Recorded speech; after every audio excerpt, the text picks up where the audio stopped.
Hey, hi guys, welcome back to the channel. A little bit of Elton John there. I try. Okay, so what we have here is the Squier Mini. As I've mentioned in my earlier video, this used to be my travel guitar. I used to carry it around everywhere I went. And a little bit about the specs. This guitar has a 22.75 inch scale length as compared to the regular Strat, which actually is a 25.5, so it's a bit smaller. This guitar has a 9.5 radius fretboard. It has 20 frets as opposed to 21. The body is made out of laminated wood, so I guess that's where it cuts its cost down. This thing retails for about 110 US dollars. Depends on where you get it, so it's roughly about that. Slightly, it's above $100. It comes with a rosewood neck fretboard. It's a maple neck with a rosewood fretboard, so I'm not sure about it. Some videos have actually said that it comes with a laminated, it's a dark wood, kind of a dark wood. So I can't be sure about it, but it does look rosewoody. Two knobs, comes with a volume and a tone knob, a 5-way switch selector, and 3 pickups. So let's just listen to the sound. I'm still using the same old Blackstar HT1R head with a 1x12 cab, running in direct. With a bit of reverb that's coming off the Blackstar head. So let's listen to the clean sound. We're going to try it with a neck.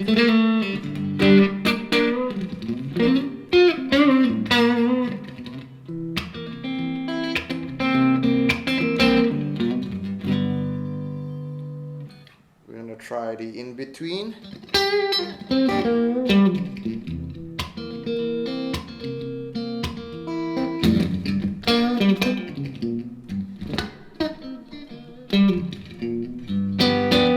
It does sound spanky, like how the in-between pickup position sounds on a Strat, so it does sound stratty. The middle pickup.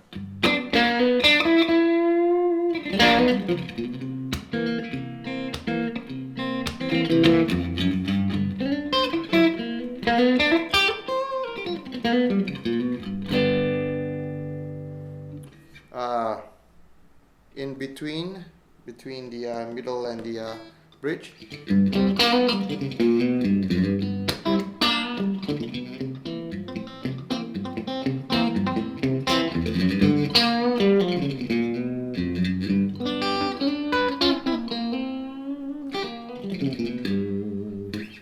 And the bridge sound.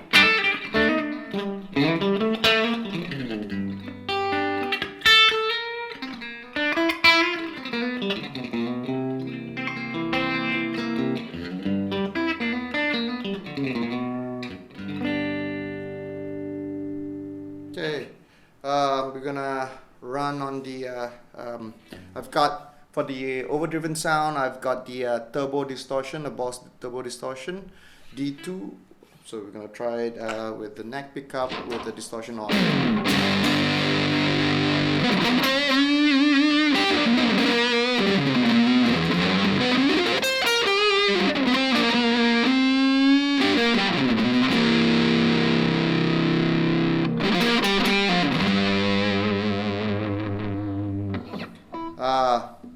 Gonna try it with the in between.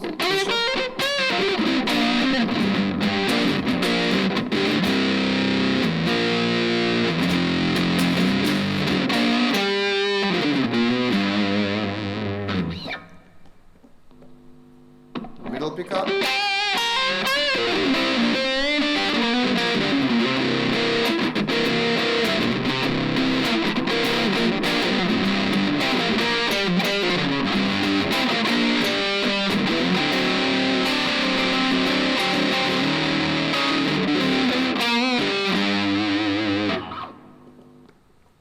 In between,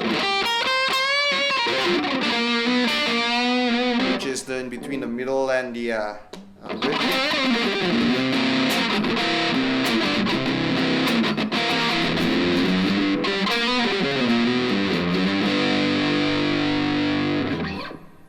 And we're gonna go to the bridge.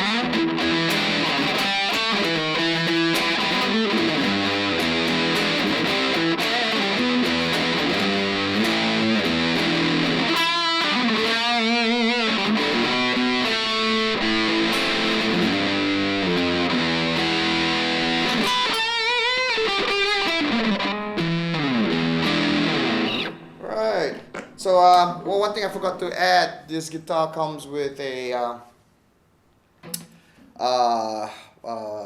fixed bridge. It's not a body-through fixed bridge. It's actually a top-loaded fixed bridge. Okay, a little bit about this guitar. I did not actually go much into the details of this guitar. This guitar was my travel guitar, and out of the box, it was actually not a very good guitar. It actually, I mean, it did not actually do as it wasn't good in general. Okay, in the sense that I had problems keeping it in tune. Mainly it was because of two things. It was the tuners and also the nut, which I've changed. I've got a set of Gotos. I have a set of Gotos on it now, and also I had a luthier fix a bone nut. Having done that, the guitar actually plays very well. The pickups, it is what it is. It's not something that I go around gigging with or jamming with. So sound wasn't on my top priority, but it does have that Strat sound. It was fairly decent. But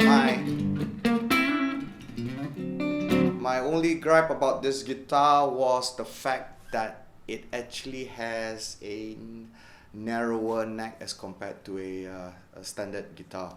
A standard Strat actually has a roughly about the string width. I mean, from the high E and the low E, it's about a 3.4 cm width, with where at the bridge it's about 5.4 cm. This one was it has a 3.2 and a 5.1 cm at the bridge.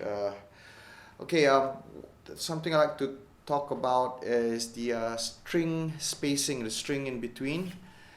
Yes, it is closer at the nut.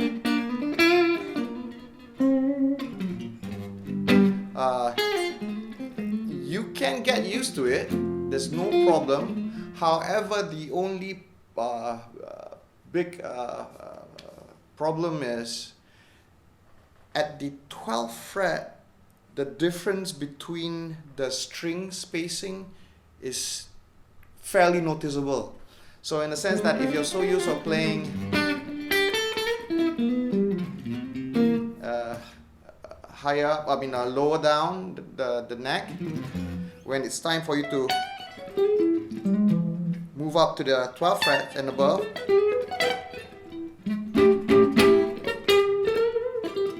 you tend to fumble because the spacing is quite noticeable. It's quite different. So that is the main reason why after finding the Epiphone Express, check out my other video on Epiphone Express, I've kind of retired this guitar. I've actually not used it, mainly because of that, because of the difference between the spacing between at the neck position and at the 12th position, 12th fret position. As I said, if it was the spacing is not the problem, but the difference is the problem. I mean, the vast difference between the 12th and the 1st fret. Other than that, this guitar, I have to say it's actually fairly robust. I've actually made a road trip in a friend's car, which was actually it was a mid-engine car. And we actually had this guitar at the rear boot. So those who are familiar with rear mid-engine cars, the rear boot gets very, very hot. So this guitar was actually in the boot. For the road trip was like about almost 4 hours, and had a case that was fairly thinly padded. And I didn't bother to loosen the tension. It was actually in a hot boot all the way for 4 hours. When I got to the destination, I held the bag and it was hot. I took the guitar out and I was thinking, oh my god, I'm sure I've kind of ruined the guitar. But nothing was wrong. It was okay. I mean, no doubt it was the neck kind of shifted a bit, but after a while it actually went back to its normal position. So having said that, it's a very, very robust guitar. Another thing, this guitar is made in Indonesia, but however, I was quite surprised the build quality isn't good.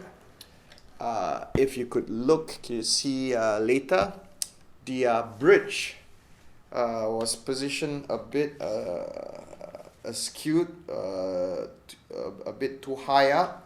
So much so that the saddles had to be tilted to accommodate the position of the nut. So build quality is not so good.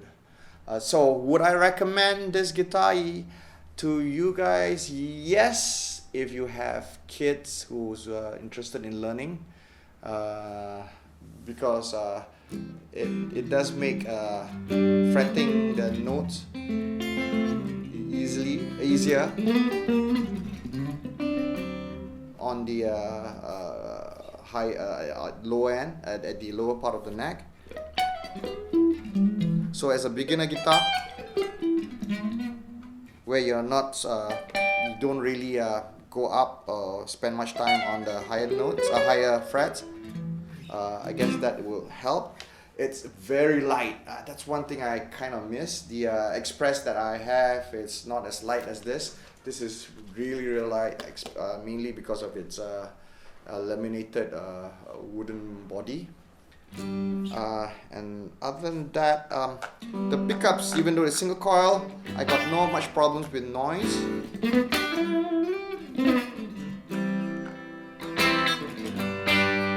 They are fairly clear.